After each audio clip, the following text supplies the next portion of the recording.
Today's year is the Osam of Avatra, the 11th year that we give in this Zechet. And we call it when love or hate distort our judgment. I want to show you the source that we're going to be discussing.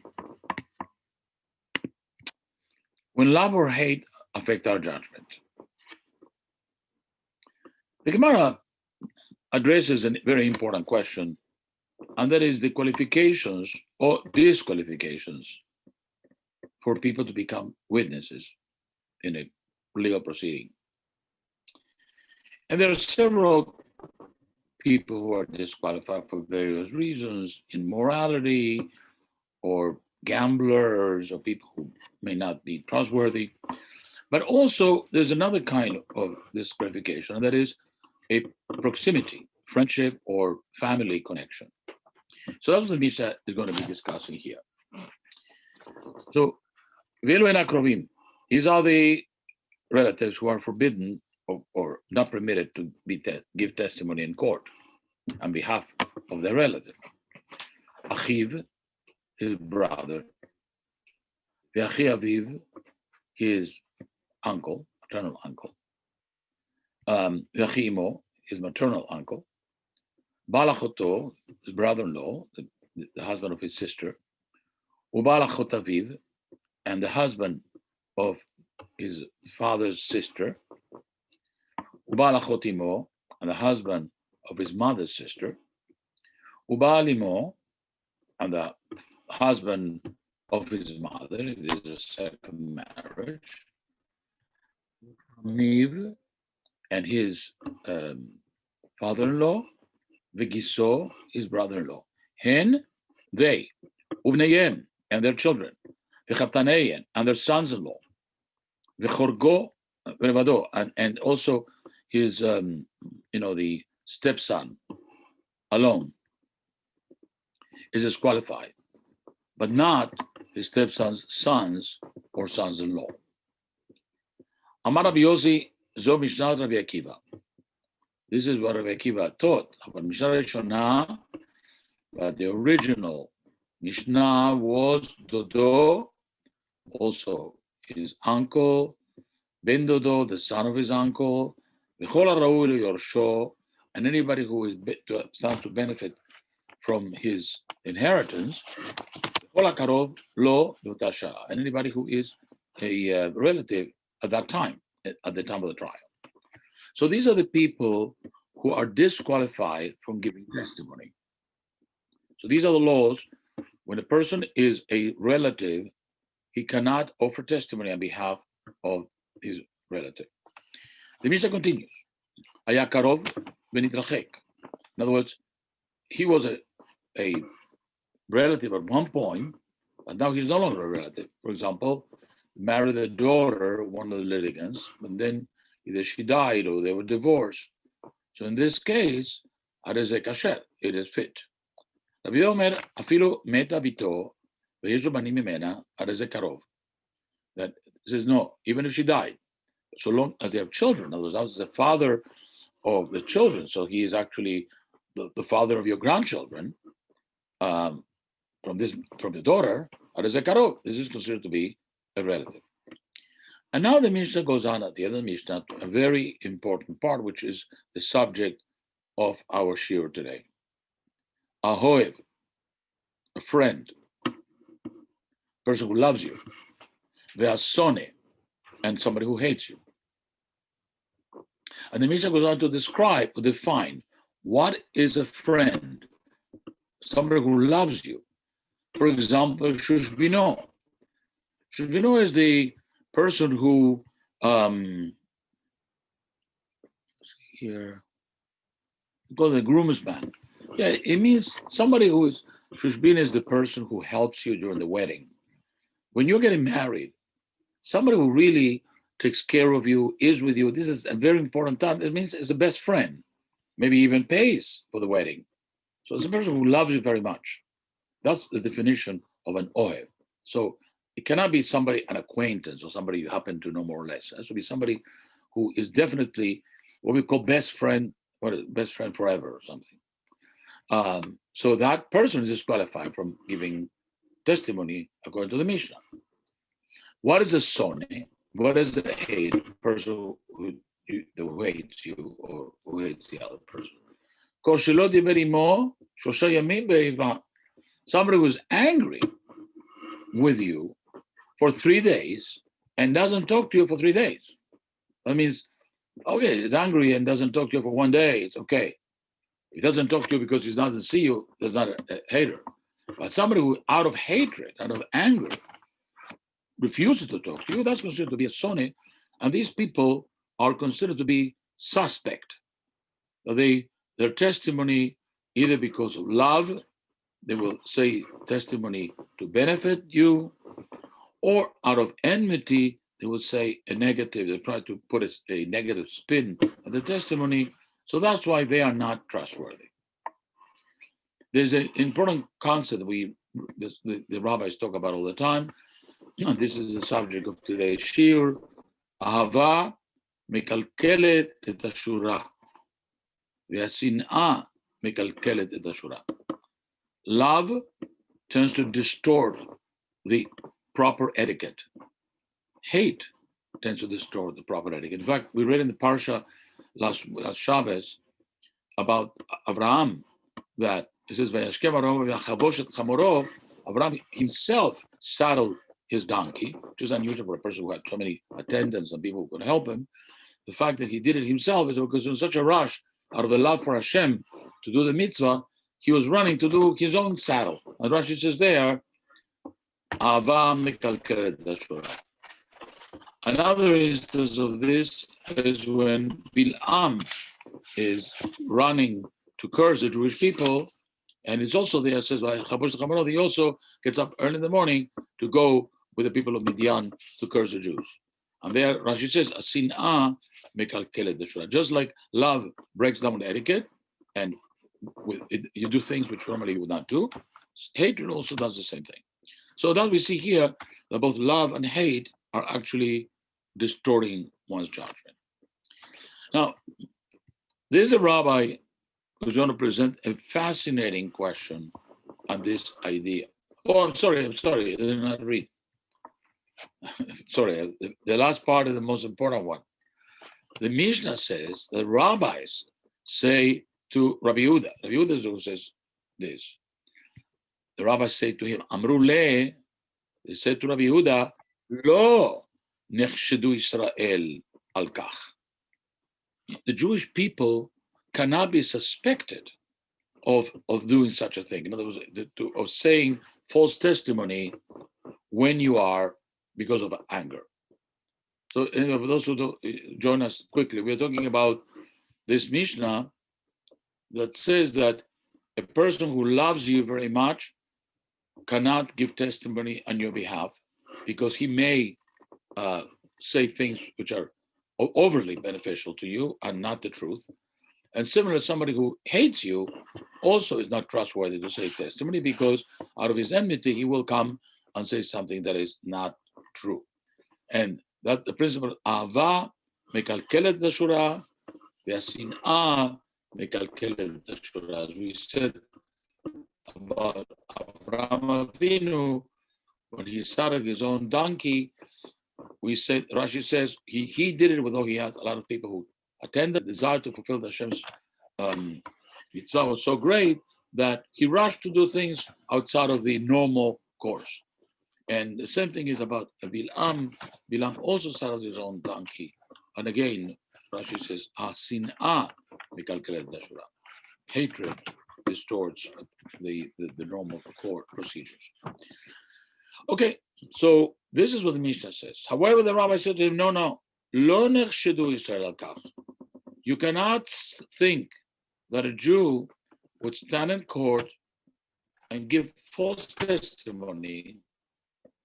The Torah says, Lo taneh v'reacha et shakar, the Ten Commandments, do not give false testimony. You cannot think or suspect that a Jew in court, because he doesn't love somebody, or hate somebody, will actually distort the veracity of his judgment. And therefore, they, according to the rabbis, and this is the halakha, by the way, are allowed to give testimony in court.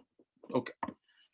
So now we're going to go into a very interesting question raised by the Rabbi Yonatan Eibeshutz. Quickly, Rabbi Yonatan Eibeshutz was a rabbi in Altona, Hamburg, Germany, in the 18th century. Born in 1690, died 1764. He was famous among, in addition to being a very great Rabbi Chacham, he was a famous, great speaker, wonderful drashot, one of the biggest gedolim of our history. He wrote a beautiful book called Yarot Vash, but also wrote a book on the Choshen Mishpat called Urim Vetumim. Just to reference, remember that Yonatan Eibeshutz was involved, unfortunately, this very sad controversy with Yaakov Emden, another rabbi, who accused Rabbi Yonatan Eibeshutz of being a Shabtai Tzvi sympathizer. And that controversy was a very great a great division of the Jewish people that lasted for many years, unfortunately, dividing the Jewish people severely. Okay, Rabbi Yonatan Eibeshutz wrote this great book, and I want to show you, by the way, for a moment, show you the book that I'm going to be quoting.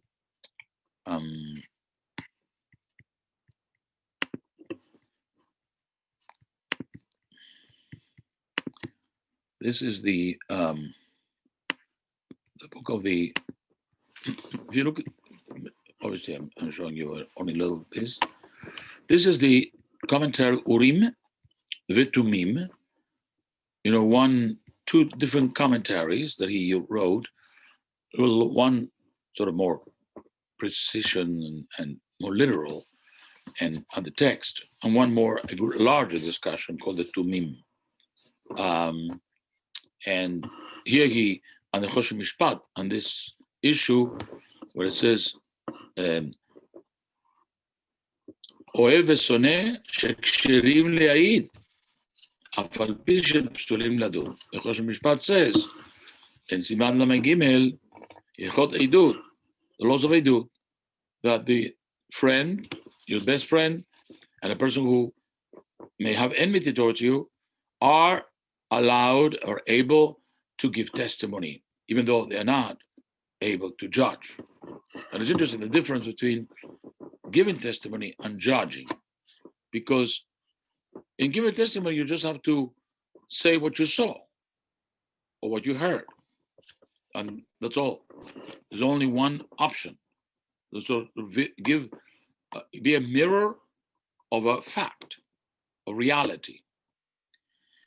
A judge, on the other hand, has a different kind of task. His function is to analyze all the angles and to analyze an issue from every perspective. So therefore, a person who loves you is going to be able to look at perspectives more fully and perhaps ignore the negative ones. And a person who doesn't like you is going to look at the perspectives that hurt you and ignore the, what is it called, beneficial. Forget the word, that are against your culpability. So that's why an enemy or a friend are not good judges, because they are certainly biased. But to give a testimony, they can be testimony because we believe them. Because the Mishnah says you cannot believe that a Jew would actually bear full testimony just because he doesn't like you. In this long conversation that we're going to see here,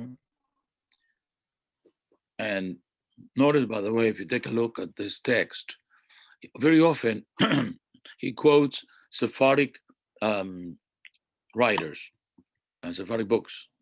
Remember that Rabbi Yonatan Eibeshutz followed another rabbi from Poland who had lived for a while in Salonika, and he was called the Chacham Tzvi. And the father of Yaakov Emden. And after the Chacham Tzvi died, Rabbi Yonah Abershutz took his place. And so they were very close to the Sephardic rabbis. So notice, by the way, in the second line here, it says, Mechabrim Asfaradim. Nucham Eden, that of blessed memory. The Skibu Imadim Bedim Marshal, who agreed with the Marshal, with the Rabbi Shlomo Luria. And they discussed the question. Now we will discuss a little bit the issue. I'll present the question that he brings.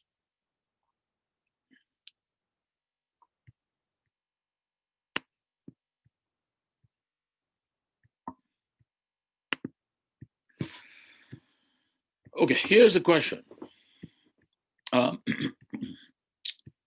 We know, and I just remind you of the law of the cities of refuge, Arei Miklat.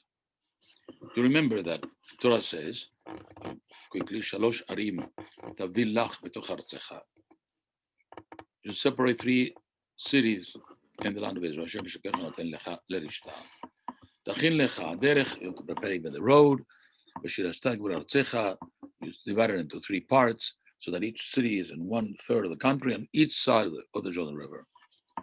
So that Lanus Shama Kol Rotzeach, so that anybody who kills somebody accidentally may have a place to flee. And the Gemara, the Torah explains, which is the one who has the right to enter into these cities and be protected so that nobody kills him. We did it without intention. Blidat. He did not plan it. He also does not hate him. In the typical case, the Torah gives us the classical case of what could be an accidental death. A person is hewing wood, chopping wood in the forest with an axe. And somehow his hand swings the axe to cut down a tree. And the axe head, the blade, flies off the handle and strikes the victim, and the person dies. He is the kind of a person who has the right to flee to one of these cities and live. In fact, the principle of revenge, Goel Adam, relatives had in the Torah an innate right to avenge the death of their relatives. And of course, this was an ancient law, but they would not be guilty of murder if they killed somebody. And that's the reason why we protect the perpetrator, the accidental perpetrator, by putting them into these cities of refuge. Once he enters the city of refuge, the avenger, relative who wants to kill this person, is not allowed to kill him inside the city. If the perpetrator walks away from the city, then the Goel Adam once again has a right to kill him, and he's not considered to be a murderer. But if he enters the city and kills the perpetrator, then he is considered to be a murderer as well. So that's the law of the Arei Miklat. And this is being with Goel Adam so that you have to make it easier to reach the cities, well marked with roads, so that the Goel Adam, in a moment of anger, the avenger cannot reach him. If the road is long, would reach him and kill him, and then he will not be considered to be a murderer, since he had never been the other's enemy. Okay. So now we go into the question. Rabbi Yonah Abershutz asked the following question, and I think that you'll understand the question without my telling it to you from the quote that he brings. He gives you the question referring to this text. So instead of asking you the question, I'll bring you the text and you figure out what the question is. By the way, for your information, this class does not, I do not have an answer to the more difficult questions. So I invite you all to participate in this mystery. Okay, first of all, let's look at the question. In Makot, the Mishnah says, a blind person who intentionally murder another, sume einogole, does not have to go into exile because he did not intend to kill somebody. The Rabbi Yehuda, not the Rabbi Yehuda. Rabbi Meir says gole.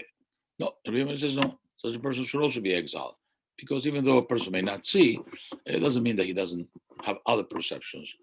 And in some way, he could have been a little more careful. So although he did not intend to kill somebody, he was nevertheless some negligence. And that's why they have to go to the Miklat. But this is the part that I wanted to concentrate on.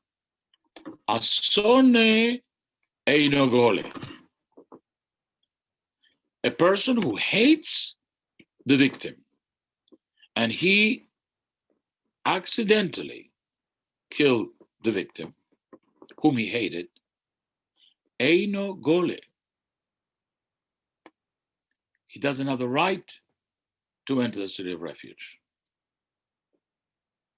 because we worry that there may have been some part of the hate that motivated him to kill this person, or at least to be less careful. So in other words, enogole means that the Miklat can only accept a person who's totally innocent, perfectly innocent, without having had any intention of killing this person. This, the Miklat will not accept. That's what enogole. Somehow he has a problem. His hate may have made him do it.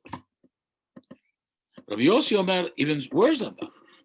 Not only he is not allowed to enter the city of refuge and be protected from the avenger who may kill him. The court itself, on the basis of the fact that we discover that he hated the victim, Neherag, is put to death. Mipnei shehu kemu'ad. Mu'ad means that it's as if he was, we say this about an ox that hit somebody a couple of times. And the third time, the person is responsible for the damages of the ox. Because this ox is mu'ad. He was notified. He was given notice. Mu'ad means he was made aware that he is dangerous, that this ox is dangerous. And similar, this person has been given a forewarn. Now, it's interesting here is just not to perform the action. So, it's interesting whether we're witnesses or just the fact that people simply told him, you hate this person, you have to be careful when you deal with this person. Rabbi Shimon says, yesh sonegole v'yesh sone she'einogole.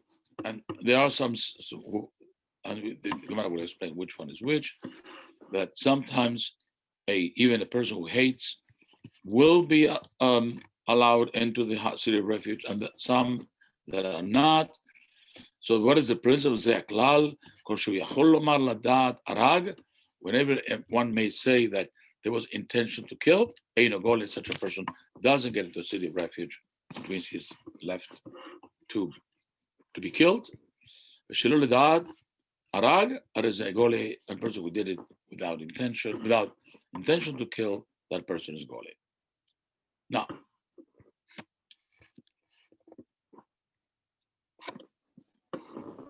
so the Gemara explains that the witness did not actually forewarn him. So the Mishnah is according to Rabbi Yossi, who says that maybe he's a chaver, the person who knows the law, so he knew that he was forewarned, like his own conscience told him, you have to be careful with this person. That's one example. Rabbi Shimon gives a different explanation. I want to tell you here is an enemy who was exiled as an enemy who was not exiled.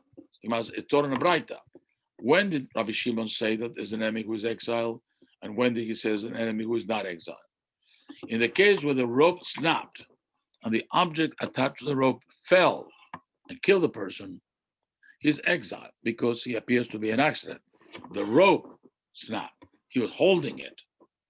But if an object was displaced from his hand, in other words, he was holding the rope with a weight at the bottom, and he let it go, he is open his hands, and the object falls, then that considered to be, he loosened his grip until it fell. And then that person does not get the benefit of the city of refuge. By now, I think you can presume what the question is. Do you? What is the question of Yadra Abishus?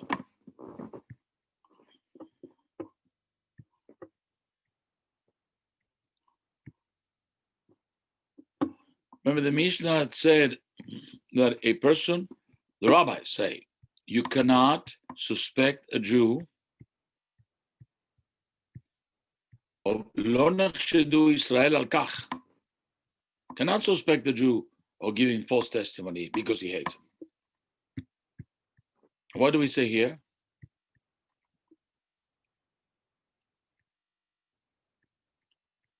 Here, this part. Asone eino gole. We presume that there must have been some intention.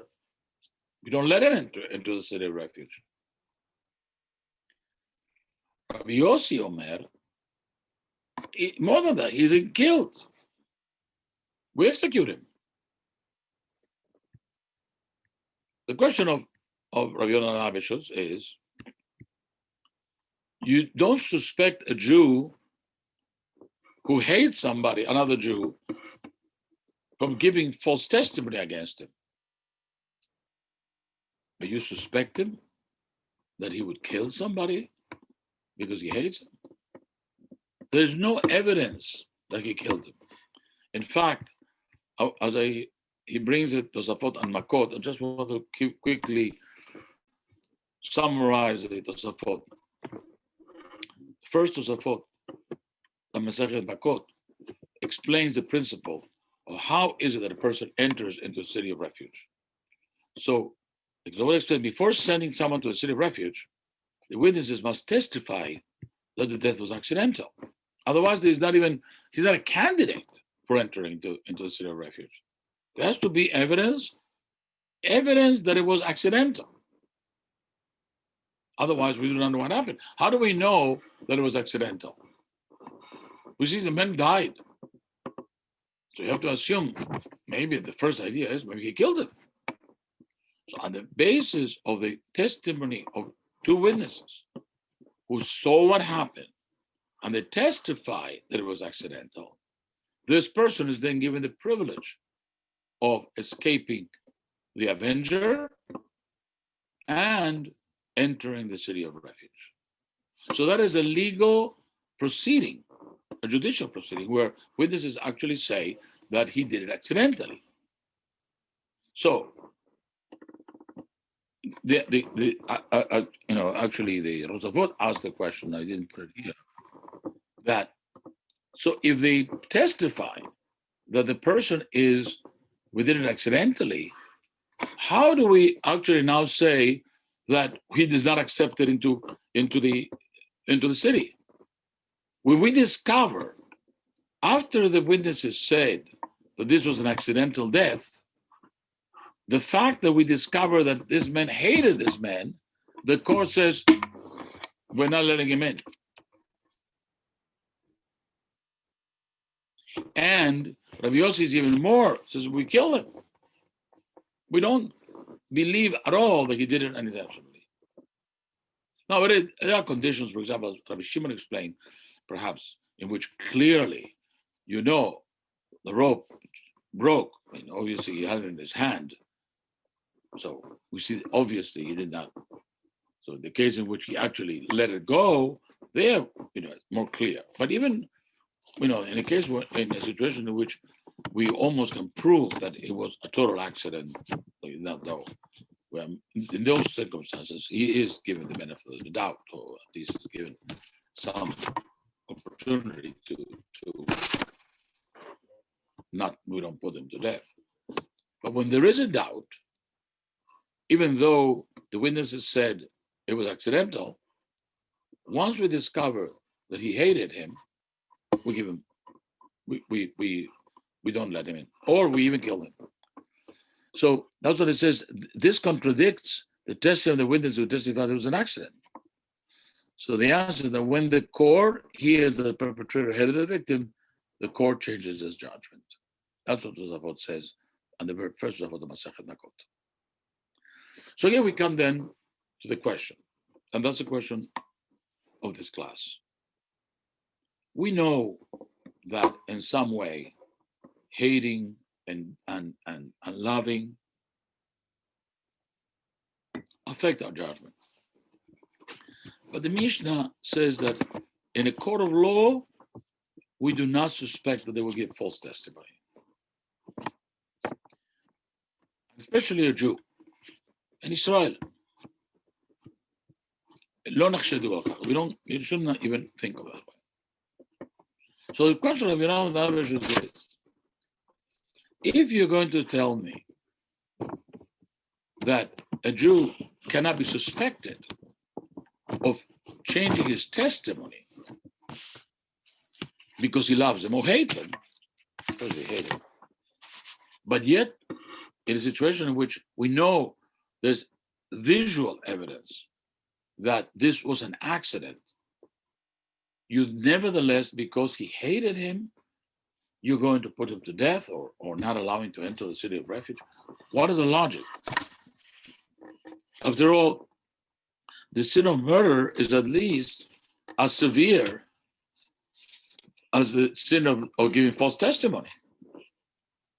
If people are afraid of the sin of false testimony, they're certainly more afraid of the sin of murder. So you're going to tell me that a Jew who observes mitzvot is going to be afraid of giving false testimony, even if he hates a person? There, you say you don't suspect he will testify wrongly, but in case of death, that person will be more reckless and careless and kill somebody. It makes no sense. That's a question, beautiful question of Yonah asked.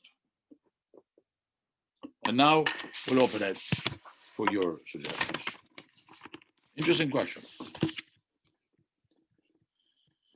By the way, this whole story is here a little bit complicated. I did not have a clear text to show you except this. By the way, this is an old edition, a long discussion which he gives several ideas. But I'm going to open it up for you because he does not have any clear definition answer.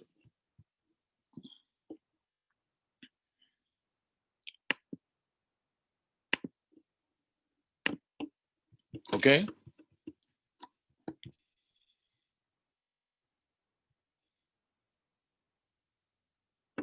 No suggestions?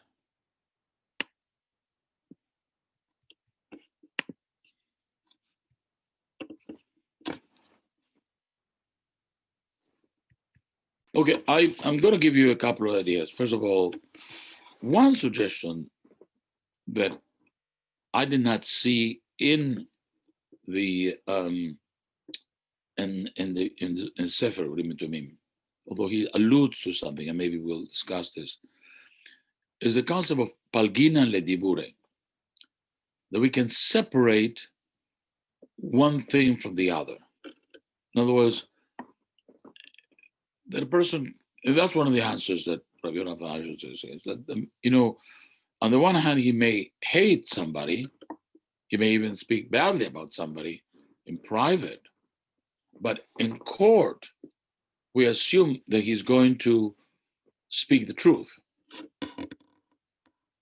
That, and maybe as a result of the fact that he is in court, that the judges are there, the whole procedure, and he's afraid, the kind of, he's not alone. In the forest, on the other hand, in a moment of rage and anger, without anybody around, without, any control, as it would be in a court of law, it is possible that a person, in a moment of anger, can kill somebody. That's one explanation. That's why killing somebody is there's more suspicious than he would lie in court when he's presented with, rabbis and other people around. That's one explanation. There are witnesses in court as an accident, right? Yeah, but the witnesses do not know, if he intended it or not. It appeared to be an accident, yes. The witnesses were fooled. Oh, we do not know. Yes, I think the rabbis who say that he is put to death, yeah, that they did not. They only saw what they saw. They couldn't understand or see the motivation. The rabbis in the court say, well, the motivation must be that he was. It is great suspicion that he killed somebody.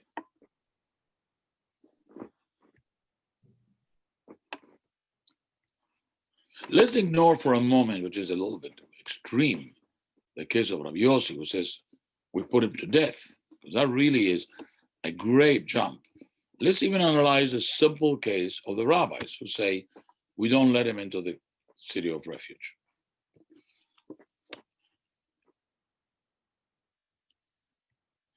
And there's another possible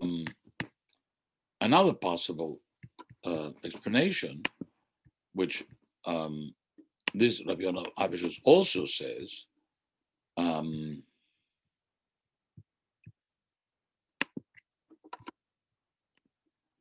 that is the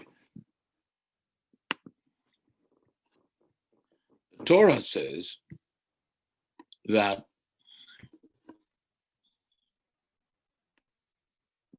who enters the city of refuge? Remember what in the Torah? Before I give you the answer is in the Pasuk. Why he doesn't enter the city of refuge?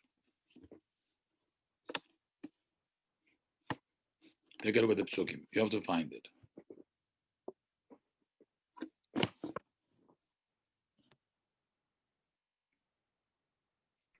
Yeah, it says in Lo Soneh et Lo.